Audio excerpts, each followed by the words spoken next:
faut d'urgence faire baisser les prix du logement en France. Pourquoi? D'abord parce que des prix élevés de l'immobilier aggravent les effets de la modération salariale. Or, ne nous voilons pas la face, rétablir la compétitivité passe aussi par de la modération salariale. Ensuite, parce que des prix trop élevés impliquent une attrition des budgets que les ménages consacrent aux autres dépenses, ce qui favorise le déclin d'industrie. Aussi parce que des prix élevés d'immobilier renchérissent les coûts liés au bâtiment commercial pour les entreprises. Et enfin, parce qu'une part croissante du crédit à l'économie est captée par de l'investissement non productif. Pire que cela, la croissance vertigineuse du crédit hypothécaire depuis 20 ans n'a fait qu'alimenter la hausse des prix immobiliers. Les mises en chantier stagnent, résultat, une pénurie de près d'1 million de logements en France. Comment faire? Cela signifie d'abord de démonter un système d'aide complexe dont on sait qu'il a entièrement bénéficié aux bailleurs via des hausses de loyers. Les lois du marché sont implacables. Quand il y a pénurie, l'aide que l'on croit ciblée sur le locataire est capturée in fine par le bailleur.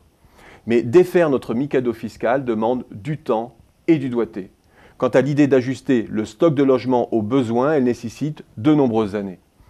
Difficile de générer de la construction sur un marché structurellement surévalué. Je reprendrai alors ici 3 idées prometteuses pour favoriser la détente du marché de l'immobilier. Première idée suggérée par 2 économistes, Clément Schaft et Mehdi Benjeloul. Si l'on ne peut créer des surfaces rapidement, réallouons celles qui existent. Incitons les seniors à mettre sur le marché locatif leur logement quand les enfants ont quitté le domicile. Comment? En faisant en sorte que les impôts payés sur la mise en location de leur bien principal ne soient pas annulés lorsqu'ils louent un logement plus petit. Les loyers payés par les locataires propriétaires seraient déduits des loyers reçus. Exemple, un couple senior met en location sa résidence au départ de ses enfants pour 2 000 € sans la vendre parce qu'il tient à la léguer.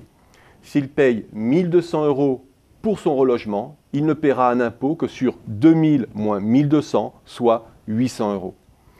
Une mesure qui, selon ses promoteurs, coûterait 100 millions à l'État.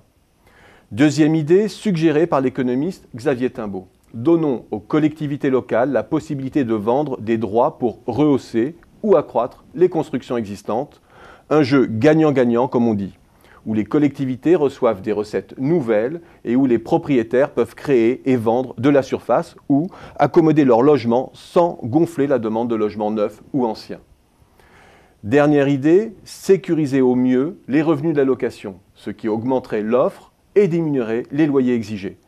Cela veut dire que le risque d'impayé ne doit pas être subi par le propriétaire. Si l'on considère le droit au logement comme un principe inaliénable, alors le risque doit être mutualisé par la société dans son ensemble à travers un système de garantie financé par de l'impôt.